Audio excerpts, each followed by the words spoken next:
नमस्कार। This is again C Nitin Kanwar. Sir आज हम डिस्कस करेंगे sir art of cross examination पे। अब क्वेश्चन उठता है आर्ट ऑफ क्रॉस एग्जामिनेशन की जरूरत क्या है। हमें तो नॉर्मली क्या होता है, कोई थर्ड पार्टी स्टेटमेंट पे रिलाई अपॉन करता है डिपार्टमेंट, और हमेशा हम क्रॉस एग्जामिनेशन मांगते हैं, क्रॉस एग्जामिनेशन मिलता नहीं है सर। अब चीजें चेंज हो रही हैं सर। आज की डेट में डिपार्टमेंट इंश्योर कर रहा है, जिस स्टेटमेंट पे रिलाई अपॉन कर रहा है, चाहे वो जीएसटी का मैटर हो, चाहे वो इनकम टैक्स का मैटर हो, चाहे वो पीएमएलए और ईडी का मैटर हो, अब आज की डेट में वो इंश्योर कर रहा है कि किसी ना किसी तरह से जिस व्यक्ति की स्टेटमेंट में हम रिलाई अपॉन कर रहे हैं, उस व्यक्ति की स्टेटमेंट को क्रॉस एग्जामिन करने के लिए सर आपको मौका दिया जाए।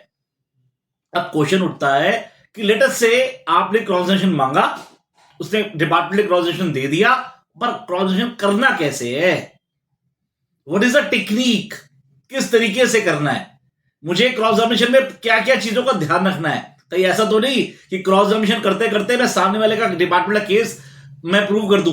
तो क्या क्या टेक्निक हो सकती है, क्या मेरे डूज एंड डोंट्स क्या है। तो इसको कवर अप करने के लिए हमने इसे करीबन सर 3 से 4 पार्ट में डिवाइड करेंगे। मैं जहां पे बताऊंगा कि क्रॉस एग्जामिनेशन कैसे करते हैं, किस तरीके से करते हैं, क्या क्या चीजों का ध्यान रखना चाहिए आपको, और क्या क्या टेक्निक उसमें क्या क्या डूज एंड डोंट्स होने चाहिए, और क्वेश्चन भी किस तरह के। और मेरी कोशिश होगी हम रिलेवेंट 2-3 केसेस लेके मैं आपको सर ये समझाऊंगा भी कि जब आपको किसी विटनेस जो पंच है उसका अगर अगर क्रॉस एग्जामिन करना है तो कैसे करना है। ऐसे ही जो ऑथराइज्ड ऑफिसर है जिसने स्टेटमेंट रिकॉर्ड करी है, या फिर जो इन्वेस्टिगेशन ऑफिसर है जिसने स्टेटमेंट रिकॉर्ड करी है, सर उसका भी हम क्रॉस एग्जामिनेशन कर सकते हैं। दो जो cross examination is not confined to only the person who has given the statement, पर जिस व्यक्ति ने स्टेटमेंट ली है, या फिर जो पंच है, पंचनामा के टाइम पे जब सर्च हुई थी, तो उनका भी सर क्रॉस एग्जामिनेशन लिया जाता है। ये भी समझाऊंगा मैं, और कोशिश करूंगा कि कैसे प्रूव करें, क्या करना है, इनके काम करते हुए क्या क्या चीजों ध्यान रखना है। पर इनिशियली पहले ये समझते हैं सर, स्टार्टिंग में आज जो हम वीडियो बनाएंगे, आज हमारा टारगेट है सिर्फ ये समझने के लिए कि क्रॉस एग्जामिनेशन है क्या, और अगली सीरीज में समझेंगे कि क्रॉस एग्जामिनेशन में कैसे कैसे कर सकते हैं, क्या क्या चीजें ध्यान रखनी है। सर प्लीज अप्रिशिएट कीजिएगा, पहली बात तो क्रॉस एग्जामिनेशन इनकम टैक्स में कोई अलग से सेक्शन नहीं दिया गया हुआ। अब अगर आपको मैं सेक्शन याद कराता हूं, सेक्शन 142 सबसेक्शन 3, 142 सबसेक्शन 3 जो ये बोलता है कि अगर कोई भी डॉक्यूमेंट जिस पे डिपार्टमेंट रिलाई अपॉन कर रहा हो, वो आपको एसएससी को देना पड़ेगा टू रिब्यूट इट। मतलब अगर कोई भी डॉक्यूमेंट रिलाई अपॉन कर रहा है तो वो देना पड़ेगा। दूसरी बात, जब आप सेक्शन 136 पढ़ते हैं of the income tax act, जो बहुत क्लियरली बोलता है कि कोई भी प्रोसीडिंग चल रही है अंडर इनकम टैक्स एक्ट, वो section 193 and 228 of IPC act के हिसाब से सर एक सर जुडिशियल प्रोसीडिंग है। और जो सर आपका इनकम टैक्स ऑफिसर है, जो अथॉरिटी है, वो shall be deemed to be civil court, वो सिविल कोर्ट माना जाएगा as per section 195 of the IPC act. तो what I want to say sir, जो इनकम टैक्स अथॉरिटी है वो अपने आप में एक सिविल कोर्ट है, और वेराज सर जो आपकी जो प्रोसीडिंग चल रही है वो जुडिशियल प्रोसीडिंग मानी जाएंगी। अब इसका मतलब जो जो काम होना है, लेट अस से जब हम कोर्ट, जब सिविल कोर्ट लगती है, तो आपके केस के अंदर जो पहले स्टेटमेंट लेता है उसे कहा जाता है सर एग्जामिनेशन इन चीफ। जो एग्जामिनेशन इन चीफ सर करते हुए बताता है कि सर स्टेटमेंट जहां पे वो जो विटनेस है या जो स्टेटमेंट दे रहा है उसका नरेटिव एक्सप्लेन कराता है। तो एग्जामिनेशन चीफ का क्या रोल है। पर क्योंकि हम 99% केसेस में क्रॉस एग्जामिनेशन की बात करेंगे, तो मैं आपको अगले यूट्यूब में थोड़ी देर एग्जामिनेशन चीफ के बारे में बताऊंगा, पर मेजॉरिटी में हमारा फोकस होगा सर क्रॉस एग्जामिनेशन। अब समझिए सर, क्रॉस एग्जामिनेशन सर जो हम करते हैं वो सेक्शन 154 ऑफ जो सेक्शन है ऑफ आईपीसी, वहां से निकला है कि भैया आपको क्रॉस एग्जामिनेशन करना है तो कैसे कर सकते हैं आप। सेक्शन 154 आईपीसी बोलता है, राइट।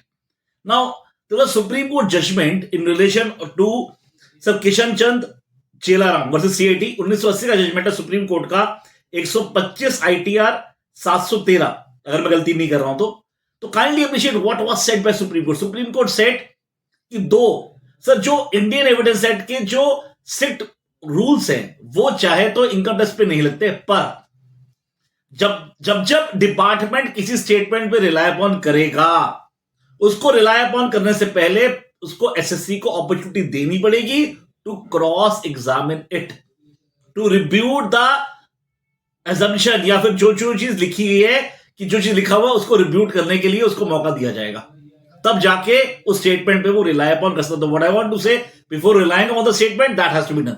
अब क्वेश्चन उठता है, मान लीजिए डिपार्टमेंट उस पे आपको क्रॉस एग्जामिनेशन का मौका नहीं देता, तो क्या होगा सर? तो या फिर क्या ऐसा हो सकता है कि भैया क्या डिपार्टमेंट आपको मौका ना दे तो क्या होगा? तो प्लीज अप्रिशिएट कीजिएगा सर। एक बात हमेशा देखें, कभी भी हम बात करते हैं इनकम टैक्स में, वहां पे बैलेंस ऑफ प्रोबेबिलिटीज की बात करता है, क्योंकि civil this particular income tax proceedings जो इनकम टैक्स कलेक्शन है या पेनल्टी है, दैट इज सिविल नेचर। तो ऐसे केस के अंदर सर दो चीजें बहुत इंपॉर्टेंट है। लेट अस से कोई भी आपके हाथ में कोई एडिशन हो रही है, और एडिशन अगर मान लीजिए सिर्फ स्टेटमेंट के बेस पे हो रही है और स्टेटमेंट के साथ कुछ एविडेंसेस हैं जो वो एविडेंस कोर्पोरेट कर रहे हैं उस एविडेंस को, उस स्टेटमेंट को, काइंडली अप्रिशिएट कीजिएगा। या फिर एक दूसरा केस ये है जहां पे एक स्टेटमेंट है, कोर्पोरेट एविडेंस है, साथ के साथ एक इंडिपेंडेंट एविडेंस अलग से है। तो व्हाट आई वांट टू से, जहां पे सिर्फ स्टेटमेंट है और उसको कोर्पोरेट करने के लिए एविडेंस है, क्योंकि स्टेटमेंट आपको नहीं दी जा रही, तो ऐसे केस के अंदर स्टेटमेंट को दरकिनार किया जाएगा, उसको रिलाय अपॉन नहीं कर पाएंगे। तो ऐसे केस में it will be fatal to the assessment, fatal to the GST proceeding, fatal to PMLA, fatal to ED proceedings, fatal to anything. पर मान लीजिए जहां पर sir there was independent evidences, जो इंडिपेंडेंट है एज टू स्टेटमेंट, तो ऐसे case में अगर उन्होंने आपको क्रॉस एग्जामिनेशन नहीं भी दिया तो भी सर इंडिपेंडेंट एविडेंस के हिसाब से, बैलेंस ऑफ प्रॉपर्टीज के हिसाब से सर आपके खिलाफ सर एडिशन हो सकती है। मैं ये बात कह रहा हूं, प्लीज अप्रिशिएट कीजिएगा। बैलेंस ऑफ प्रॉपर्टीज में फिर वो इंडिपेंडेंट एविडेंस को देखा जाएगा, स्टेटमेंट प्लस जो कॉर्पोरेट एविडेंस को उसको हटा दिया जाएगा। अब आपको इसको समझना है तो प्लीज नोट कीजिएगा। जो पहला वाला केस है जहां पे सिर्फ इंडिपेंडेंट एविडेंस है और इंडिपेंडेंट एविडेंस नहीं है, तो वहां के लिए एक अंडमान टिम्बर इंडस्ट्री का जजमेंट है जो नॉर्मली कोर्ट किया था सुप्रीम कोर्ट का, that is in relation to central excise. उसकी जजमेंट नोट कर ले सर, 62 taxman.com 3 2015 में जजमेंट आई थी। वेराज जहां पे डिनाइल की बात हो रही है, कि जहां मैंने बोला कि इंडिपेंडेंट एविडेंस है, उसके लिए अगर आपको जजमेंट नोट करनी है तो प्लीज अप्रिशिएट करें। अगेन सर ये जजमेंट है 21st century wire rods limited 2019 का जजमेंट है, 28 बॉम्बे हाईकोर्ट की है। ये जीएसटी के कंटेक्स्ट पे जजमेंट आई थी, राइट, बॉम्बे हाईकोर्ट की जजमेंट। तो काइंडली अप्रिशिएट, मैंने आपको समझा दिया इंडिपेंडेंट हो तो कर सकता है ना। तो दूसरा क्वेश्चन दिमाग में आता है, भैया किसकी ड्यूटी है उस व्यक्ति को सर सामने लेके आने की? जिसपे स्टेटमेंट, मान लीजिए कोई स्टेटमेंट है जिसे क्रॉस एग्जामिनेशन करना है। अब प्लीज अप्रिशिएट, जब क्रॉस एग्जामिनेशन की बात कर रहा हूं सर, क्रॉस एग्जामिनेशन दोनों कर सकते हैं सर, एसएससी भी और सर डिपार्टमेंट भी। अब आप लोग डिपार्टमेंट कैसे करेगा? There could be a possibility आप अपना केस किसी की स्टेटमेंट पे रिलाय करके कर रहे हो। नाउ वो आपका विटनेस है, तो मोमेंट आपका विटनेस और आपने उसकी स्टेटमेंट दी, तो ऐसे केस में डिपार्टमेंट बोल सकता है भाई साहब मुझे मौका दीजिए, मैं उसे क्रॉस एग्जामिनेशन करना चाहता हूं। सेम वे जहां पे डिपार्टमेंट रिलाय अपॉन कर रहा है किसी की स्टेटमेंट पे, वहां पे आप क्रॉस एग्जामिनेशन मांगे। तो what I want to say sir, जो व्यक्ति, चाहे वो डिपार्टमेंट हो चाहे वो एसएससी हो, जो व्यक्ति स्टेटमेंट रिलाय अपॉन करके अपना केस प्रूव करना चाहता है या डिसप्रूव कराना चाहता है, तो ऐसे केस के अंदर वो सेवर इज रिलाइंग ऑन इट, ऐसे केस के अंदर तो उस व्यक्ति की ड्यूटी होगी उस व्यक्ति को प्रेजेंट करा के दूसरे व्यक्ति के सामने समक्ष प्रस्तुत करे, ताकि क्रॉस एग्जामिनेशन सर हो पाए। तो व्हाट आई वांट टू से, ये लोग मन में भ्रांति रखते हैं यार ये तो डिपार्टमेंट ड्यूटी है। डिपार्टमेंट तब ड्यूटी है जब डिपार्टमेंट रिलाय अपॉन कर रहा हो। अगर आप रिलाय अपॉन कर रहे हैं तो ऐसे केस में आप लेके आएंगे।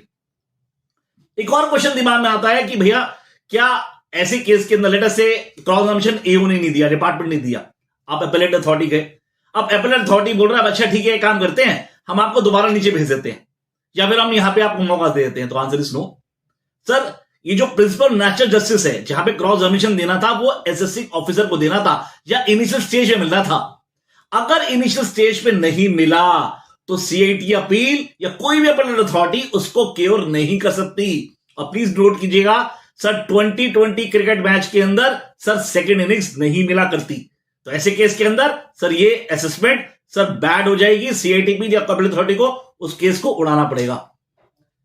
एक और क्वेश्चन दिमाग में आता है कि क्या मान लीजिए मैंने एसएससी ऑफिसर के सामने तो कोई क्रॉस एग्जामिनेशन मांगा नहीं, अब मैं सीआईटी बिल के सामने या फिर आईटीटी के सामने बोल सकता हूं कि माय लॉर्ड मुझे मौका दे दीजिए? Answer is no sir. Cross examination जैसे मैंने बताया एसएससी ऑफिसर की ड्यूटी है, तो क्रॉस एग्जामिनेशन मांगना भी आपकी ड्यूटी है बिफोर द एसएससी ऑफिसर।